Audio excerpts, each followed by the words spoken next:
অনেকের ধারণা যে ভারত ভারত আমাদেরকে চারিপাশ দিয়ে ঘিরে রেখেছে, কিন্তু না। আবু তোহা আদনান তিনি একটু চমৎকার ভাবে বুঝিয়ে দিয়েছেন যে ভারত আমাদেরকে ঘিরে রাখে নাই, আমরা ভারতকে ঘিরে রেখেছি। আমরা তো ভারতকে ঘিরে রেখেছি। ঘিরে রাখা মানে কি? কে কাকে কি দিচ্ছে। এবং আপনি যদি রাষ্ট্রীয়ভাবে চিন্তা করেন তাহলে ভারতের পাশে কে আছে? ভারতের পাশে আছে বাংলাদেশ, মায়ানমার, চীন, ভুটান, তারপর হচ্ছে আপনার পাকিস্তান, আফগানিস্তান। এই যে রাষ্ট্রগুলো আপনি দেখেন, কোন রাষ্ট্র ভারতের পক্ষে আছে? নাই। আমরা ঘিরে রেখেছি, মানে আমরা আমরা পাকিস্তানও আমরা, চায়নাও আমরা, মায়ানমারও আমরা, ভুটানও আমরা। তো এরা আমরা সবাই যেহেতু ভারত বিরোধী শক্তিগুলো সবাই এক হবে না। তো ভারত বিরোধী শক্তিগুলো যেহেতু সবাই এক হয়ে যাবে, তার মানে ভারতকে আমরা ঘিরে রেখেছি।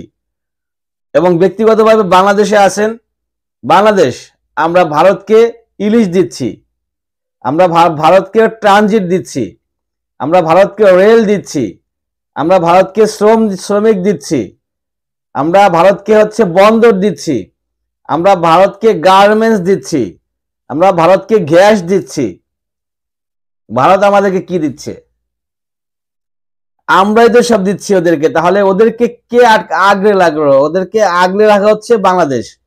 বাংলাদেশ ওদেরকে ঘিরে রেখেছে, ওরা বাংলাদেশকে ঘিরে রাখতে পারে নাই। তো বাংলাদেশের এখন আর ওই চুপ থাকার সময় নাই, সেটা আপনারা অলরেডি বুঝে গেছেন যে আমাদের ডক্টর মোহাম্মদ ইউনূস, আমাদের সরকার যে ধরনের অ্যাকশন নিয়েছেন, যে ধরনের পদক্ষেপ নিয়েছে, ভারত কিন্তু এখন দিশেহারা। ভারতে এখনো আন্দোলন চলতেছে, মোদি হটাও আন্দোলন।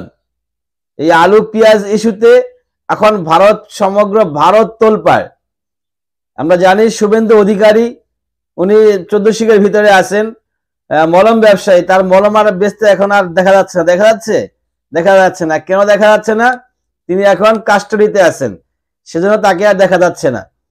এবং এখন মোদি বিরোধী আন্দোলন সমগ্র ভারত জুড়ে খুব ভালোভাবেই চলতেছে। তো আমরা ভয় পাবো কেন?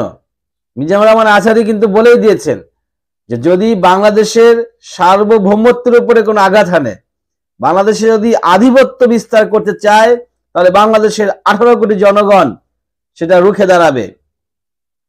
বাংলাদেশে যদি তারা গৌরগোবিন্দের ভূমিকা রাখতে চায়, তাহলে বাংলাদেশের 18 কোটি মুসলমান শাহজালালের ভূমিকায় নামবে।